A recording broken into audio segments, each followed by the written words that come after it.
Hello, I'm Caroline Fraser from the Health Foundation, and I'll be presenting my work on trends in continuity of care in general practice before and during the COVID-19 pandemic. First of all, what is continuity of care? It's the extent to which a patient experiences an ongoing relationship with the clinician or clinical team and the coordination of care as the patient moves between different parts of the health service. In this presentation, I'll be focused on relational continuity, which can broadly be thought of as how often patients get to see the same doctor. Continuity of care in general practice is important because it's associated with many benefits to both the patient and the health system. So this includes better health outcomes, less frequent hospital use, and lower mortality.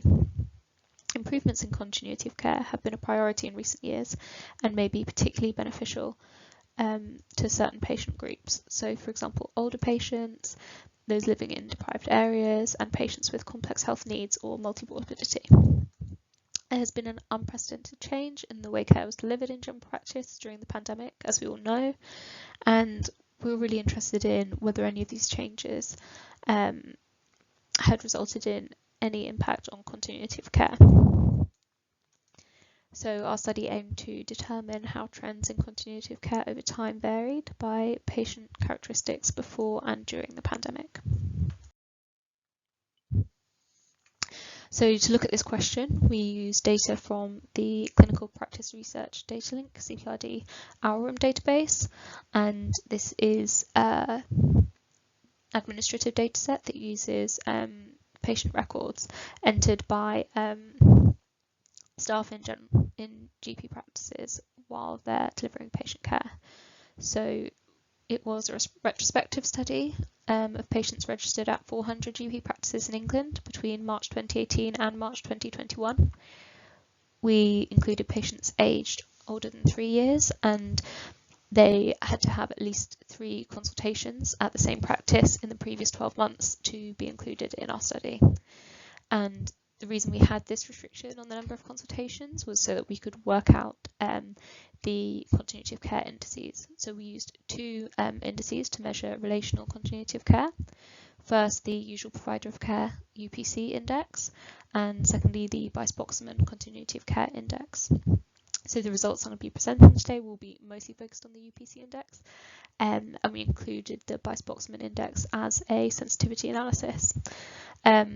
But the UPC index is based on how often a patient sees their preferred GP. For the purposes of our study, we define the preferred GP as the GP a patient saw the most often. So as an example, if a patient went to the GP 3 times over a 12-month period and they saw the same GP every time, their UPC index would be 1. If they saw a different GP every time, their UPC index would be 0.33, and if they saw one GP twice and then a different GP for one consultation, they would have a UPC index of 0.67. So it's really just the percentage of how often they see their preferred GP. And some of the patient characteristics we looked at were age, gender, ethnicity, and deprivation. We also looked at the region of the GP practice, and for all of our results we stratified by the frequency of GP consultations, as this can have an impact on the index scores, as you'll see on the next slide. So overall, for the trends for all the included patients, we saw a fall over time in the continuity of care for both the UPC index and the Bice-Boxman index, up until the end of 2020 when we started to see an increase. And as you can see on both slides, the orange line is all included patients who had at least 3 consultations, and then as the index scores sort of decrease, as the lines go down, there's the green line is those who had 6 or more, the blue line is those who had 9 or more consultations in the year, and the purple line at the bottom is the 5% most frequent attenders in each month. So the UPC index scores are just lower for those who came the most frequently, and it's similar for the Bice-Boxman index, but it's slightly less sensitive to that sort of to the number of consultations. we saw variation in trends by region. So some regions had higher UPC index scores. For example, the East Midlands was the highest before the pandemic, with the mean UPC index score of 0.6, whereas Yorkshire and Humber and the South West had lower UPC index scores on average, around 0.5. We also saw differences in trends. So some had fairly stable trends, such as Yorkshire and the Humber and the South West, and others had stable trends before the pandemic, which then started to increase. For example, the North East and East Midlands, for example, it was actually stable before the pandemic and then decreased. Actually, that started a little before the pandemic if you look, so it's likely to be related to that. So it's very different in all these different areas. And we also saw big variations by age. So in general, older patients tend to have a higher continuity of care, and we can see that if we look at the sort of pre-pandemic, especially at the beginning of the study. You can see in patients aged sort of the 75 and over and the 65s and over, they have high UPC index at the start of the study period, but it was declining over time, and that continued during the pandemic and maybe started to level off or a slight increase just at the start of 2021. In contrast, in the younger patients, it started off very low, particularly in the children under 18, and then really increased during the pandemic. And sort of for the adults in the middle, the sort of 25 to 40, 45, 54, it's fairly stable over time. And also found variation by deprivation, with patients in the most deprived areas having lower continuity of care and patients in the least deprived areas having higher continuity. And there were also some differences with trends. So, for example, those in the least deprived quintile, based on the index of multiple deprivations, that's the 5 here, they had more of a decrease over time, but then also more of an increase, whereas in the most deprived areas, it sort of stayed fairly similar and it was lower the whole time than the least deprived. And if we look by ethnicity, we see patients with a white ethnicity had the highest UPC index. And again, there are some differences in the trends with fall over time in the white patients up until the end of 2020, whereas in black patients, for example, it was more stable over time, but lower. So we did find that on average continuity of care improved during the pandemic, but it's not entirely clear what the cause of this was. So it could have been due to interventions or an increased focus on continuity of care that happened before the pandemic that was sort of then coming to fruition, and it could be completely unrelated to COVID.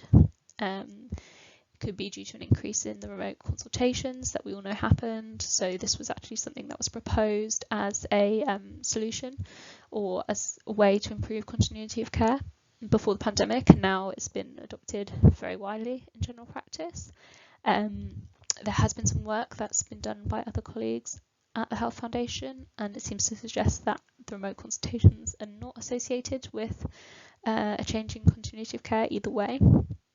But what about the other changes that happened during the pandemic? So triage, online booking system, maybe these things in some way could have had made a difference. But also I think a really big thing with this study is that we could well have had differences in who was seeing their GP during the pandemic, and especially because we only included those that attended 3 times. So I think lots of people didn't see their GP, especially in the sort of first lockdown, that sort of period at the start. And maybe those who continued to see their GP, especially 3 times a year, were people that are very different from the average patient at GP practice. And I think this is really the case potentially in the children and some of these differences by age. So previously, lots of children who go to the GP would be those who've picked up some kind of like stomach bug or respiratory infection at school.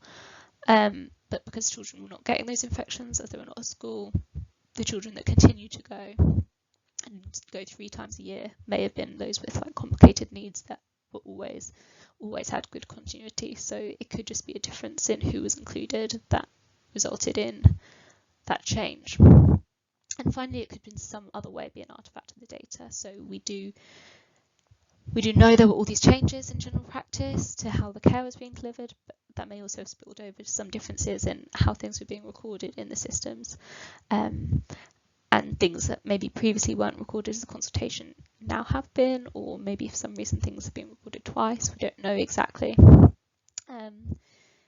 But either way, with the trends, there's all sorts of reasons for that, but we definitely saw big differences in the levels of continuity across patient groups. So some patients experienced more continuity than others, and what's particularly interesting is some of those patients that would really benefit the most from improved continuity, such as those living in more deprived areas, were the ones who had the lower continuity. So there's definitely room for improvement, even if we do believe there's already been an increase. So thank you very much for listening, and if you do have any comments or questions, please email me. Thank you.